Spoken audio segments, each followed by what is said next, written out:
Daniel Principe is a youth advocate and an educator, and every week he's invited to engage with schools and communities across Australia to help them, have the confronting and often challenging conversations about issues like, body image and sexual assault, suicide. I mean, these are the really difficult conversations that we do find it hard to have. So, Daniel, I just firstly want to really thank you for joining me here today and talking about what for the most part, we do find difficult to talk about.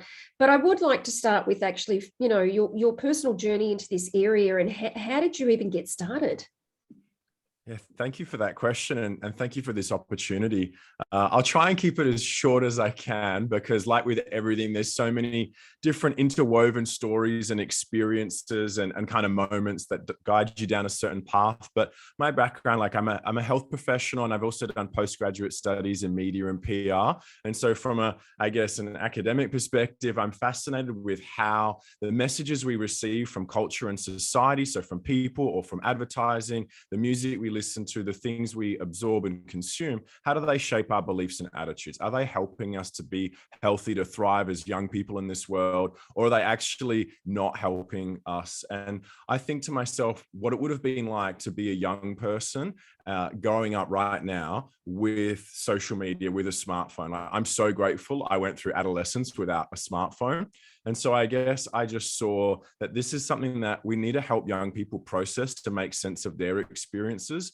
And with regards to like where this started for me, I think I look at my high school experience, and whilst there was much that I loved about it, I was a soft, sensitive kid, and I'm still a soft, sensitive adult. I was raised by a single mum. I went to an all-boys school, and even though I played footy and represented the school in athletics and was a half-decent student, I got hammered. I got called every single gay slur under the sun because I didn't conform to this vision of kind of masculinity, of how I should be in the world. And that was the first kind of seed planted that I wouldn't have used the language of socialization back then, but it definitely was the first seed planted that made me think, something not going pretty well here about how we as young men treat one another. And I want to do better with that and want to think better about this. And similarly, I think when you get to, my ages, I've just heard so many stories from either women who are friends or women who I've got to know along the journey of doing this work who have experienced sexual harassment and sexual assault. And there's a thing that's like, well, why is this happening? What's going on? And how can we actually bring men into this conversation to rethink this, to actually challenge beliefs and attitudes and ultimately behavior? I've just said a lot at you, but they're the different pieces, I guess, that I would say. Oh, I'm so glad you did. And I think this whole question about I, for myself, to be authentic, have often wondered, I'm a mother of two boys, and I was very raised in a generation where this gender topic and the change in masculinity question over the same period of time where there's been issues like, this Me Too movement. And, as a mother of boys, I don't default automatically to, what we'd probably call a typical feminist lens. I'm Sure. always mindful. I'm like, well, hold on. How is this also affecting men? Even though we are advocating for change for women and dealing with some pretty big issues, so I'm really glad to actually have you on today so that you can give us, your views and your perspective, because I think we do need to be mindful about how we do talk about these things and that we don't alienate anybody. Yeah, I agree. And that's a huge challenge that I think schools are facing, parents are facing, anyone of goodwill who's wanting to recognize, hey, look, things aren't going well. We're not necessarily cultivating respectful, consensual relationships. But at the same time, it's like, well, how do we bring everyone along for that journey? And I'm going to say a couple of things that may be a little bit controversial, but I come from a bit more of a feminist kind of critique. They're the people who have mentored me, right? But I never use the F word when I'm speaking to young boys. Just like I never use the word toxic masculinity, that expression. And the reason being is I understand it academically. I know what I mean when I'm talking about that in my circles. But when I'm talking to young men, that comes with very loaded culture wars kind of tone. And they think it means you hate men or you don't like us and all these sorts of things. And I'm trying to bring them into a conversation when they can already be a little bit disengaged, because I think, oh, this guy's coming in to give us another sex talk or tell us how bad boys are. And so I have to kind of do extra work to disarm that and get them to hopefully lean into something that they recognize I'm advocating for them. I want them to be healthy mentally, physically, relationally, sexually, to have the best experiences of their friendships and their relationships in this world. And so, yeah, I think we do have to, again, we can be, ideologically pure in our own minds, but then we actually have to engage with people in the real world and empathize with them and hear their stories and hear their experiences too. You do mention a bit about reimagining masculinity. What does that actually mean? Yeah, I think for me, it's just, I guess I love the language reimagine, because it means let's step back for a moment, let's reconsider. And it's a sense to say, I don't think everything about masculinity is bad. And I don't think everything that, say, a man in the 1950s embodied is bad. Yes, there's things to challenge, but there was good things as well. I guess I'm just someone that can see that I'm so glad that things have changed for men over 70 years. But I also think that, there's a sense of we all need to be resilient. But as I said to the boys, not at the cost of your kindness and compassion. So men in the past have fought wars, whether they wanted to or not. And I don't think that is something to be shunned or looked down on. A lot of them didn't have a choice in that matter and have been harmed and scarred as a result of that, and have done incredible things that I would never, ever have to do. And as I said to you beforehand, Kylie, I've just lost my grandfather this week, and he migrated to Australia and did hard labor, served in the Australian army after growing up under Mussolini in Italy. And I think about how he had to live and exist and the life that I get to live as a result of him now, where, yeah, I wouldn't do things exactly as his generation done that, but I'm not going to now throw them all under the bus because they didn't know certain things. And for me, it's about giving people the opportunity to reflect and to think about it. So yeah, reimagine is to say, let's have a look at what are the different stories we've told over the years about masculinity and manhood. Let's see what was good from that. And let's see, actually, no, I don't think we want to take that into our stories, either personal or cultural and collective going forward, and actually think, well, what are the things that are actually most aligned with us thriving as men in the world? So as I said, be courageous, all for that, but let's not limit that just to military or sporting accomplishments, but actually being upstanders, actually expressing our emotions, pursuing something, whether it's a cause, a love, a romantic thing, but by being full-hearted about it. So yeah, I think I want to claim old school values like courage, but actually unpack it to say, well, there's even more we can put under that banner. Wow, there's so many great things in there, and kindness, overall compassion. And you're so right. I think it's so easy to look back and make judgments, but when we're living in a time that we're living in, we can only do the best with what we know at the time. And no doubt, and who's to say that in another 20 years time, that we will have evolved again 20 years out, and who knows what's happening today that we would look back on and go, wow, didn't actually see that potentially that wasn't the best thing to be doing. And the other thing, the other thing that I've kind of been questioning lately, and it's actually been showing up a lot on my feed actually, is the word mistakes. And I noticed I started having a reaction, like internally, when someone go, oh, mistakes, and I go, hold on, I don't actually think there's anything.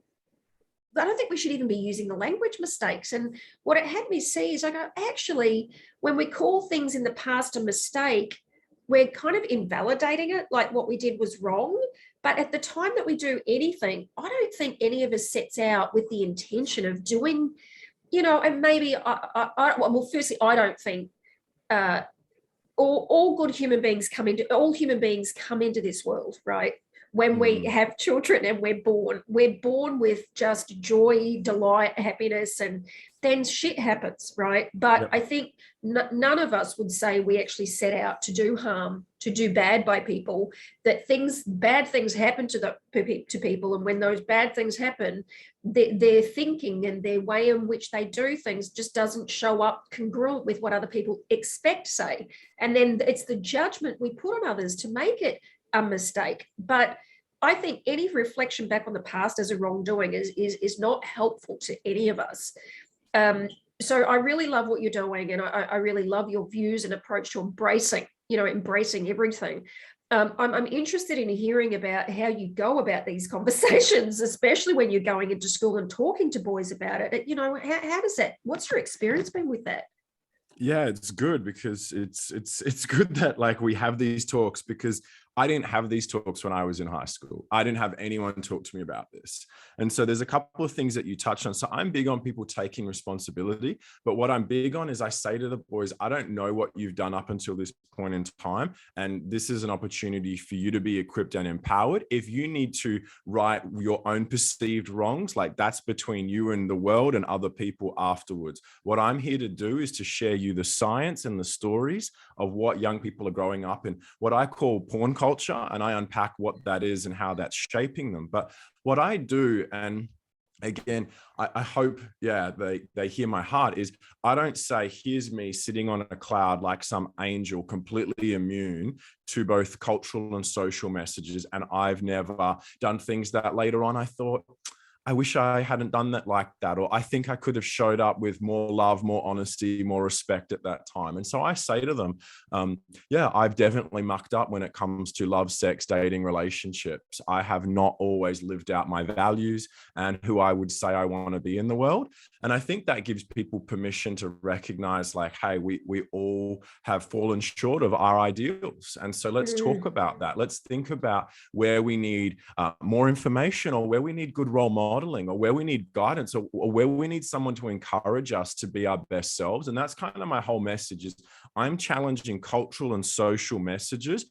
I'm not there attacking them as individuals. I'm actually saying to them as individuals, a society for young boys really does appeal to their worst instincts. And then it scratches its head when it says, why aren't boys treating girls with respect? Or why aren't boys engaged? Or why, like this kind of language. And I'm kind of like, well, are we looking at the social cultural landscape that they're growing up in? Is it really helping them to flourish as young men? And so I try to put myself in the story and share from my own experiences, as well as say, well, let's have a look at what is your formative environment, and is it helping you to be good and decent young men? Which I say, I imagine that's how all of you want to be in the world. I don't imagine anyone sitting there being like, nah, I don't want to be that. No. But you may not have had the best role modeling. You may not have had the best opportunities. And so we look at that and we talk about, well, what would it be like if our presence as men in the world made other people feel safe, respected, listened to, valued? And then it's like, well, if that's our intention, well, how do we show up like that? I have one question I do want to ask you about the current paradigm. You said even yourself, and I'm with you on this one. I am so glad that I was not in my teenage years in the same time as today, when we have the social media issues that we have. And I am obviously, as an mature adult now and more educated about how to use social media since it's come into play. But, as somebody who has teenage children, and I guess for my listeners too, whether or not you've got teenage children in your family, or I think there's a role that each of us has a responsibility to be mindful of this.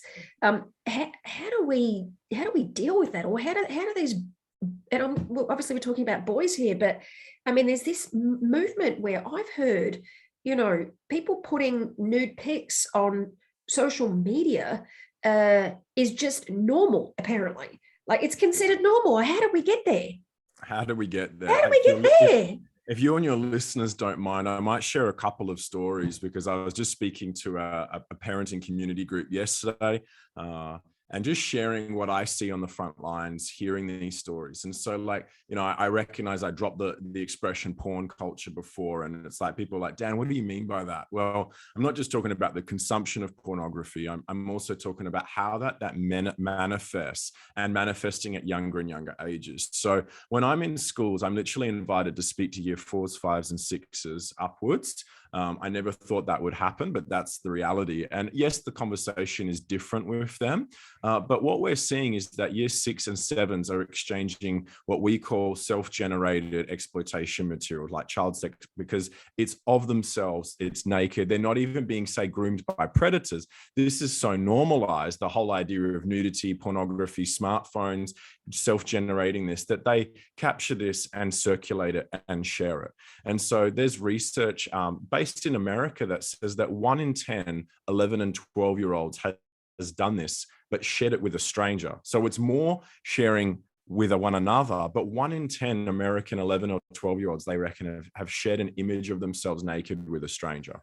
And so that's what I mean when I say, like, let's look at the culture that we're in, because that's unheard of 10 years ago. And I say that to the boys, because when I was in high school, I had a Nokia 3310. I could only play Snake on the back of a school bus. That's it. Whereas they're living in a world, and excuse my frankness, but you can take a picture of your penis and Bluetooth it to a stranger on a bus. Like genuinely, you can be approached by predators. God. You can also prey on other people through anonymous accounts. I had this week year 6 and 7 boys telling me that on Snapchat, on TikTok, they accept who they think is a friend, and within minutes or moments, they're getting links to pornography, requests to send images of themselves, either through bots or predators. And like, I then asked one of the boys to share this story in front of his peers. He was a year 7 boy. And then I said, boys, did you understand what your friend here just said? And they all nodded their heads. And then I said, tell me, boys, how many of you have had this experience? I would say at least 50 to 60% put their hands up. And I'm looking at the staff in the room saying, are you witnessing this? Because this is common. I see this in all of my workshops with year 7, year 8 boys. So this is their landscape. And I think to myself, and for both the young boys, young girls, just young people, like the amount of resilience and self-control and kind of whereabouts that you need to get through that period of adolescence is just extraordinary. Like, to think about, you got to have your head on a swivel. And this young boy, thankfully, was just so switched on. And I said, what did you do? And he said, I blocked, I reported. And then I said, and did you tell mum and dad? And he said, yes, I went and spoke to my parents. And I thought, brilliant, great example. But, something that older generations haven't had to negotiate. And so when I do engage with parents and educators and communities, it's not to say, look how horrible our young people are. It's to say, they're going through challenges that none of us had to face. And like, let's start with empathy first to say, wow, that is a lot to go through. Yeah, unfortunately, they're not handling it well. Some of them are making mistakes. Some of them aren't doing the right thing, or however they want to frame it, whatever language you want to use. But it's like, man, we did not have those challenges. So again, how can we equip them? How can we empower them? How can we help them to say no, which is one of the biggest things that young girls don't realize, that in this culture, it's a tragedy. The most common thing we hear from young women especially is they didn't feel that they could say no to all sorts of things because they're so groomed and conditioned. And we say this in like a post-Me Too world, but they are so groomed and conditioned, again, because of the cultural forces, that they feel like they have to go along with this stuff. Gosh, I know you do work directly in schools, but as you're sharing about this, one of the things that I noticed is, like this podcast in particular, right? And my work is around work with leaders, and not leaders in a traditional paradigm, because the whole mission that I'm out to accomplish here is that people experience leadership and being a great leader outside that, who you are as independent of any role or responsibility or in a business, right?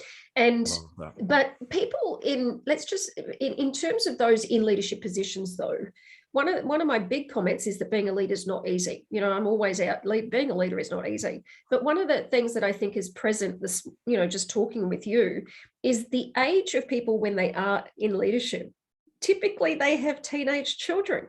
And if we just think about the fact that they have to show up every day at work dealing with, like, even for myself, like I have two teenage children and I've got one that's about to become a teenager, and I know, like, going to work, actually that's easy, except when I do get stuck and have challenges at work, mostly it's because my internal state is dealing with the impact of what I have to deal with my children. I mean, it sounds like that whilst work obviously does need to happen directly there, it sounds like there's a big opportunity really to also share what you're doing. And have you done any work also in, any with adults or parents?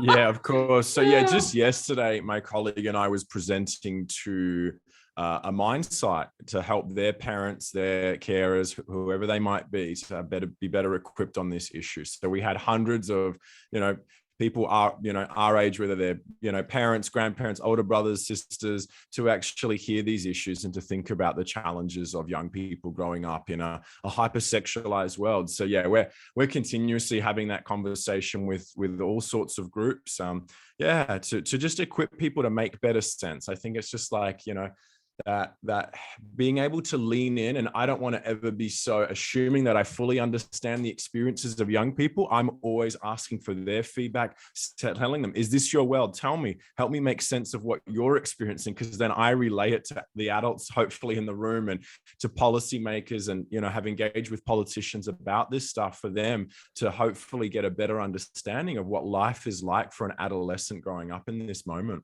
So a couple of things I do want to ask you about. Was there when you reflect on your experience, one of the things I noticed you said was that you're always honest with boys. There is no perfect. We've all made done things that are not aligned with who we really want to be in the world. Was there a moment for you that, like, what had you actually get into this area of work in the first place? Was there something that just really hit you, or a period where you just took a stand? Like, what actually had you take this stand? Yeah, I think it's something that hits you, but then opportunity. So it's both. So I'll talk about the thing that hit me. When I was 21, my friends had come back from working in Southeast Asia, in Cambodia specifically, and they'd been working with women and children who'd been rescued from the sex industry there. They'd been trafficked into it, and they gave me a scarf that one of these women had made, because obviously she was now working in a little micro business with a loan to start an alternative life for herself. And I had no idea of these kinds of issues. And that was just something that completely and utterly just shifted my paradigm of the world and made me recognize, like, things are not okay. Like, something's not going on well here. And, like, that's a polite way of saying it. I can't say what I really want to say. And over the course of engaging with this work, recognizing how all of this, and I'm going to use the language of dehumanization. So we dehumanize people when we are sexist, when we are racist, when we reduce them to the sum of their parts. And what I recognize is this kind of pornified culture, to look at the language and the research around it, is so dehumanizing. And the global research is crystal clear that when we consume images, videos that dehumanize another person, that reduce them to just their sum of their body parts, we see them as less competent, moral, and human. And my background is propaganda. That's what I studied as part of my postgraduate. And so this is a form of propaganda.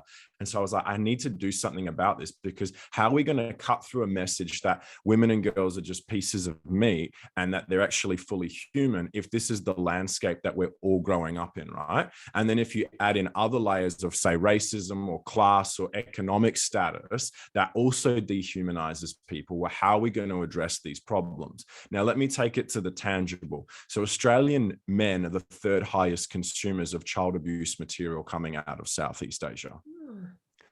So that's a horrific stat that nobody likes to hear. It's so jarring, right? But it's like, how do we address that? And I'm not saying that there's a simple solution, but clearly to get to a point, we have completely dehumanized these people, these children, right? And so for me, it's starting with a very young age, where what I endeavor to do is, yes, I'm challenging things or getting people to rethink stuff and have better tools. But what I'm endeavoring to hopefully achieve with the young boys this week here in Perth was just going, how do you see yourselves as fully human and see others as fully human? How do you have empathy for yourselves and others to address these problems?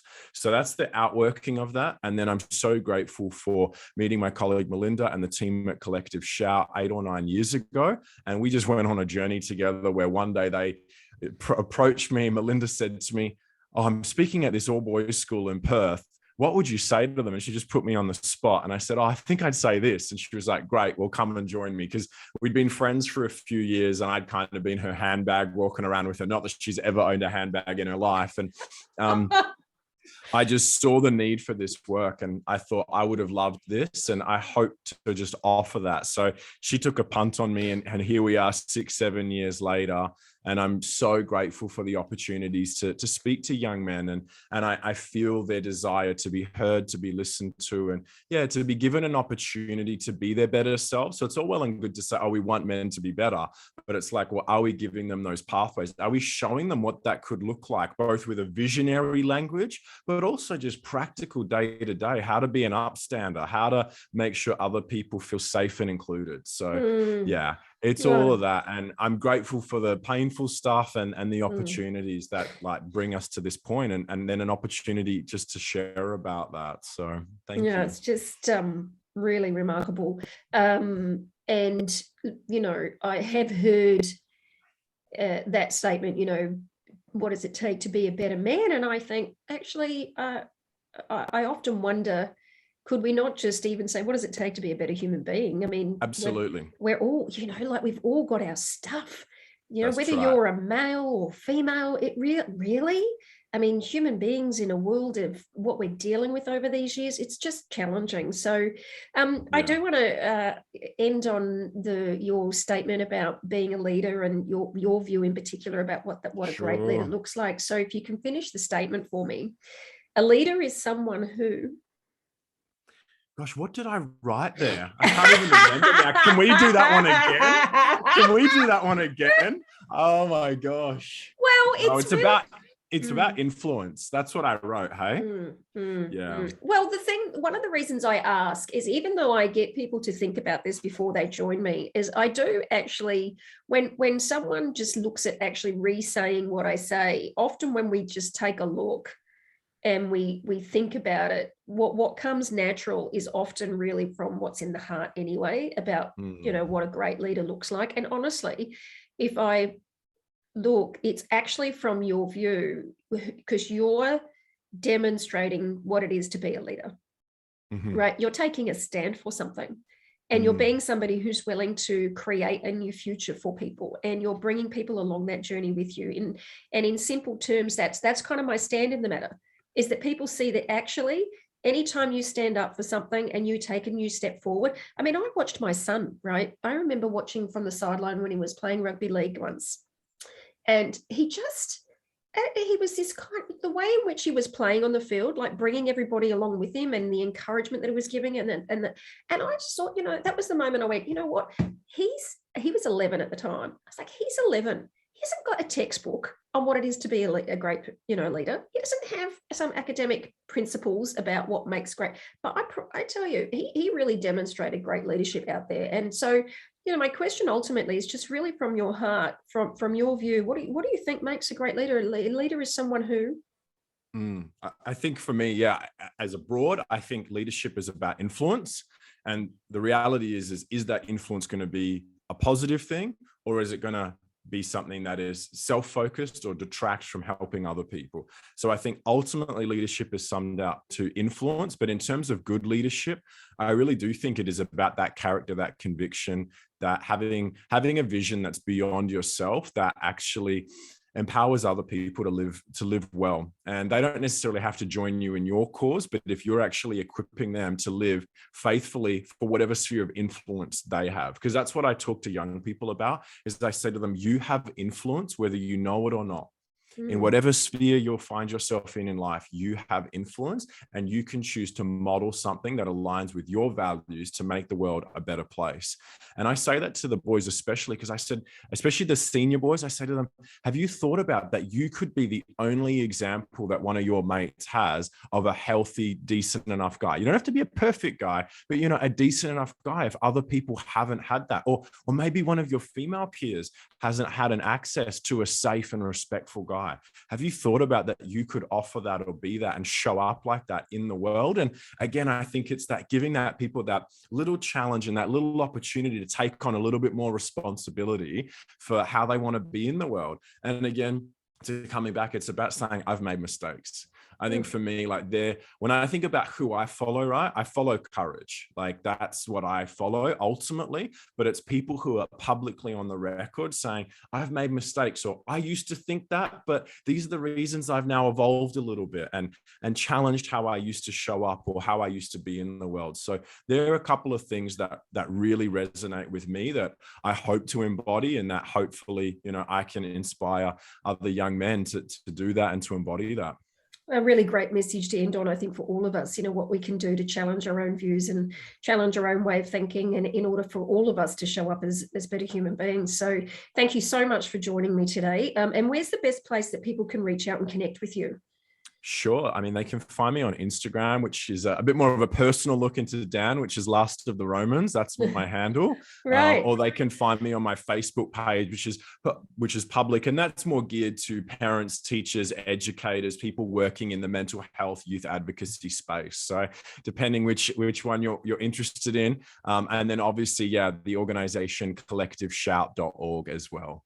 Well, we'll put all the links into the show notes anyway. So thanks again for joining me today, Daniel. It's been really, really extraordinary conversation.